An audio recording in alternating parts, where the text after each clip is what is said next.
இடத்துல சொல்லப்படுகிறது. அதான் கொஞ்ச பலன் இருந்தும் என் நாமத்தை மறுதலியாமல் அனுதினமும் அவர்கள் தேவனை ஆராதிக்கிறவர்களா. சபைக்கு கூட இன்றைக்கி பார்த்திங்கனாக்கா படித்தவங்க அதிகமான பேர் சபைக்கு போகிறதில்ல, ஐக்கியப்படுறதில்ல, ஒரு ஒத்துழைப்பு கொடுக்கறதில்ல.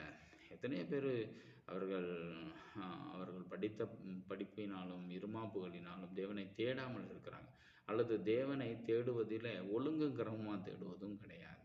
ஆனால் இந்த ஏழை எளிய எத்தனையோ கிராமங்களில் பார்த்திங்கனாக்கா அவர்களுடைய ஆராதனை ஒரு சிறிதளவான ஒரு பெரிதான ஒரு இசைக்கருவிகள் இல்லைன்னாலும் ஒரு சிறிதான ஒரு இசைக்கருவிகள் இருந்தாலும், ஏன் இசைக்கருவிகளே இல்லைன்னா கைகளை தட்டி அவர்கள் உற்சாகமாக ஆராதிக்கிறதெல்லாம் உண்டு. இதெல்லாம் தேவன் பார்க்கிறார். அதான் சொல்கிறாரு, இந்த பூமியில் நாமத்தை மறுதலியாமல் என் வசனத்தை கை கொண்டபடியினாலே ஏதோ திறந்த வாசலை உனக்கு முன்பாக வைக்கிறேன். இந்த பூமியில் நீங்கள் அநேகர்களால் அவமானப்பட்டவர்களாக இருந்தாலும் உங்களுக்கு பரலோக ராஜ்யத்தில் திறந்த வாசலை உங்களுக்கு முன்பாக வைக்கிறேன் என்று சொல்கிறார். எனவே நாம் கொஞ்சம் பலன் இருந்தாலும் தேவனை மகிமைப்படுத்துகிற குணம் இருக்கணும். அதாவது பணக்காரன்லாம் நான் நரகத்துக்கு போவாங்கன்னு சொல்லலை.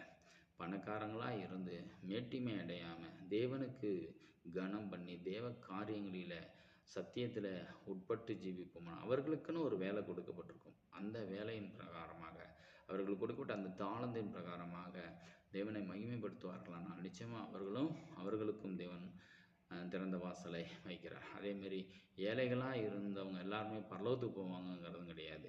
ஏழைகளாக இருந்தாலும் தேவனை மகிமைப்படுத்துகிறவர்கள் அவர்களுக்கு இருக்கின்ற ஒரு சத்துவத்தை, அவர்களுக்கு இருக்கின்ற ஒரு ஆசீர்வாதங்களை, இருக்கின்ற அந்த அறிவுத்திறன்களை தேவனுக்கென்று பயன்படுத்துவார்களானால் நிச்சயமாக அவர்களுக்கு தேவன் பரலோக ராஜ்யத்தில் திறந்த வாசலை வைக்கிறார் என்று சொல்லப்படுகிறது.